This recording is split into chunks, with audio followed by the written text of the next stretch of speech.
Selamat malam Pak, selamat malam teman-teman.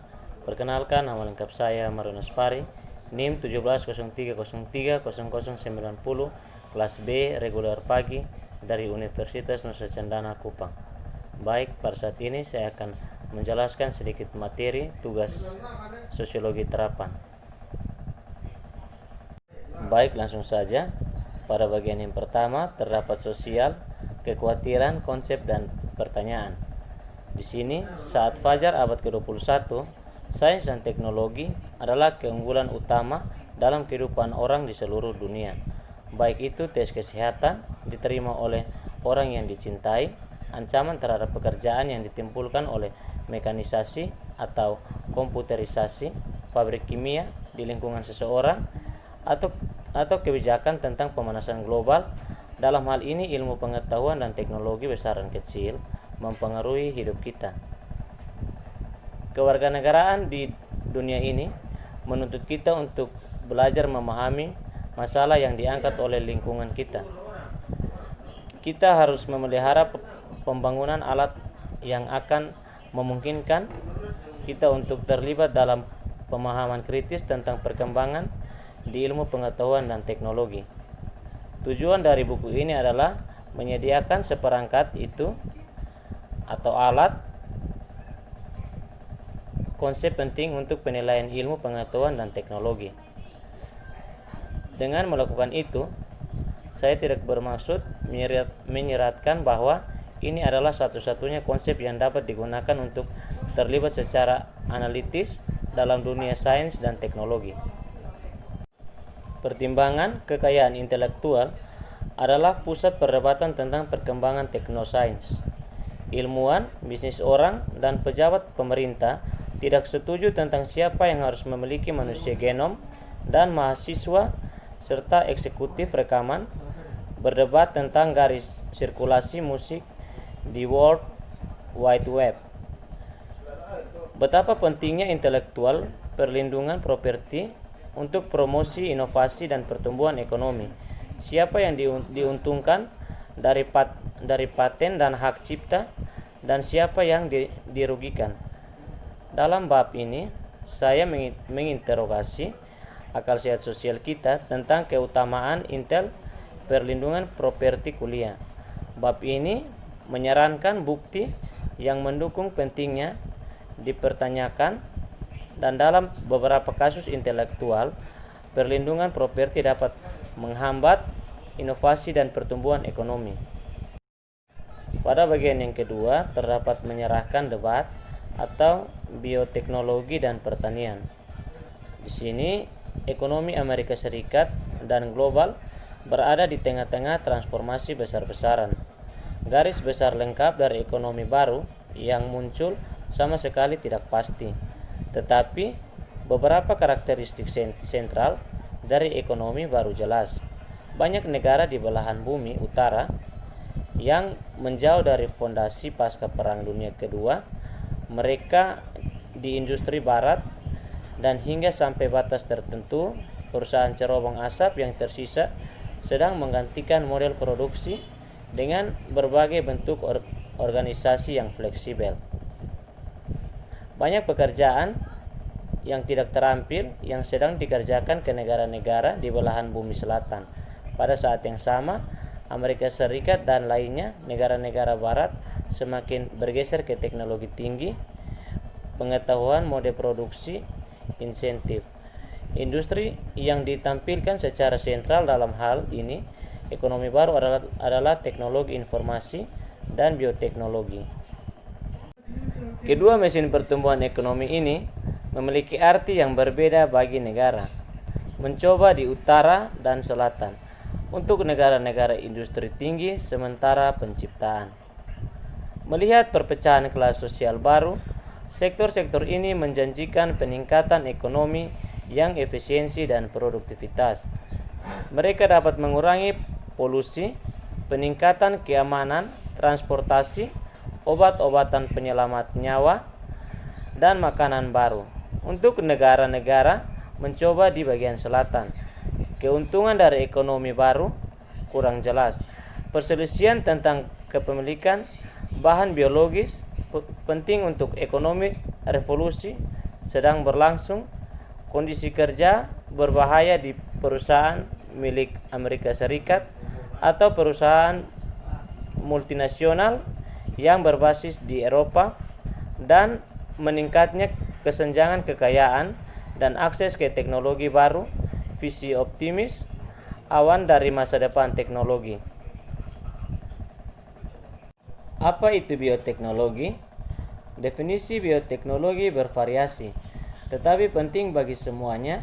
Deskripsi adalah DNA, rekombinan rDNA.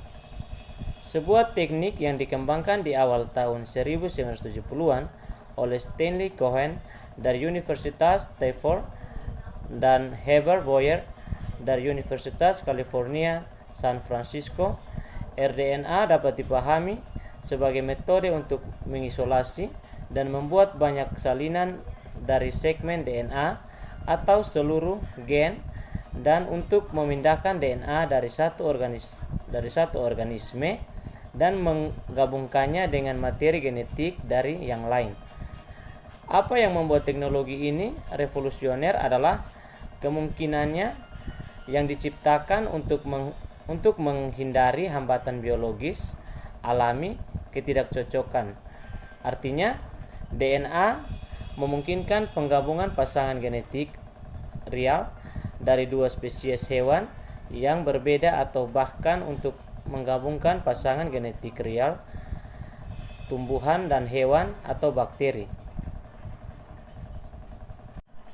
Bisa dibayangkan, bioteknologi dikembangkan dengan berbagai cara dalam konteks pertanian. Ini mungkin digunakan terutama sebagai pelengkap alat oleh para peneliti yang ingin memahami pertanian sebagai bagian dari biosistem logis dan berharap menggunakan pemulihan tanaman tradisional untuk mengembangkan sektor pertanian dengan input rendah tetapi sangat produktif. Mungkin digunakan untuk membangun pada sistem pertanian pada bahan kimia yang sudah produktif dari pertanyaan keberlanjutan yang lumayan. Dalam konteks ini, teknik mungkin diterapkan di layanan perusahaan yang bertujuan untuk mengontrol produk mereka, dan peneliti mungkin memperhatikan terutama peran gen individu dan bukan untuk pertanian budaya sebagai bagian dari sistem biologis yang lebih besar. Banyak jalur perkembangan yang mungkin adalah pilihan sosial, tetapi memang demikian, pilihan dibatasi oleh struktur sosial yang memberi lebih banyak aktor tertentu kekuatan daripada yang lain dalam membentuk lintasan yang akan diambil teknologi. Sebagaimana perkembangan teknologi sepanjang lintasan yang ada akan terus berjalan berdasarkan kontur yang ditetapkan oleh sejarah perkembangan teknologi yang ada Oppmann. Dalam konteks ini, bahkan aktor bawahan, katakanlah keluarga petani, sebagai bertentangan dengan perusahaan kimia pertanian besar, mungkin memiliki ekonomi real juga sebagai komitmen ideologis pada jalan yang ada. Dalam pengertian bagaimana bioteknologi berkembang hingga saat ini, beberapa aspek organisasi sosial pertanian belum muncul bioteknologi yang harus selalu diingat. Di bagian ketiga terdapat memahami digital divide. Dengan laporan pada tahun 1995, pemerintahan Clinton pertama kali menyatakan keprihatinannya bahwa ada kesenjangan antara mereka yang memiliki akses ke teknologi informasi, OGI dan mereka yang tidak memilikinya.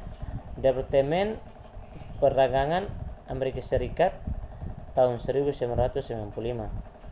Perkenalan dalam laporan berikutnya, pejabat administrasi menemukan kesenjangan digital mengkhawatirkan karena mereka menegaskan alat dan keterampilan informasi sangat penting untuk untuk partisipasi penuh dalam ekonomi yang didorong secara digital.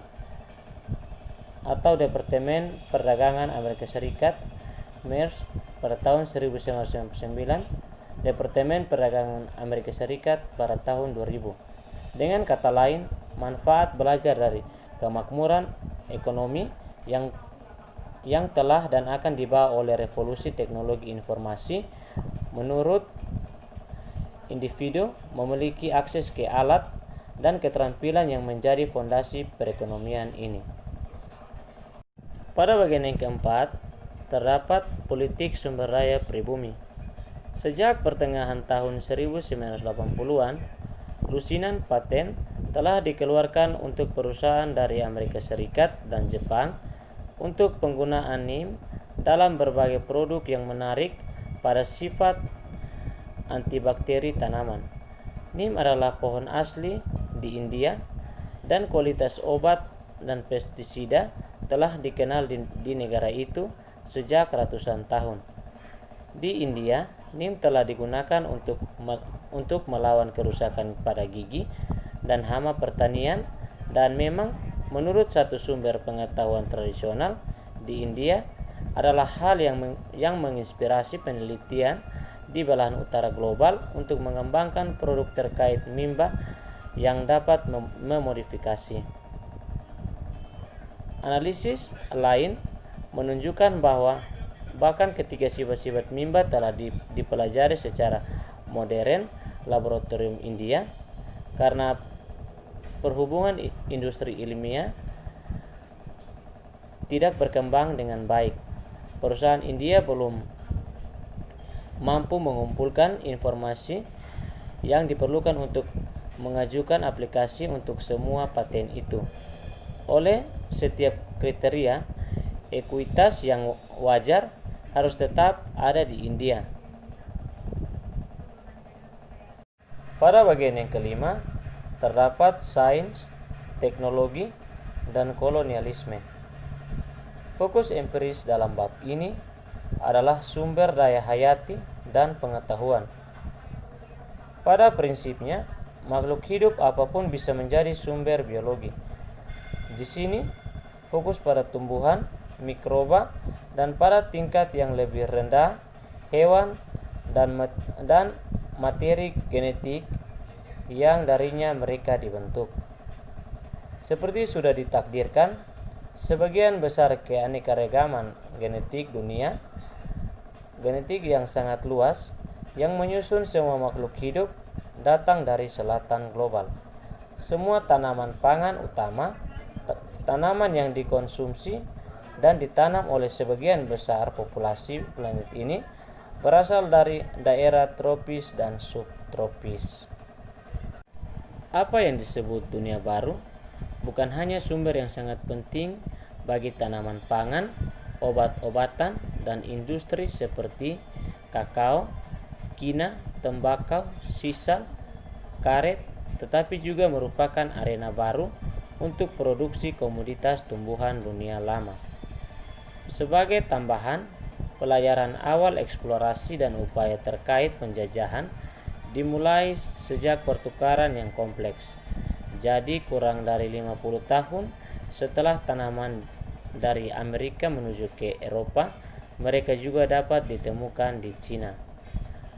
Monet pada tahun 1983 sampai 85 menggambarkan permainan catur botani di mana membawa tanaman seperti kopi dari Ethiopia ke Karibia, ke Karibia Selatan dan Amerika Tengah, Asia Timur, Asia Tenggara, dan Afrika Timur untuk tanaman produksi Tiong. Teh dari Cina diangkut ke Afrika Timur, dan dari Asia Tenggara terbesar di seluruh wilayah kolonial di belahan bumi selatan. Sekian penjelasan dari saya, semoga bermanfaat.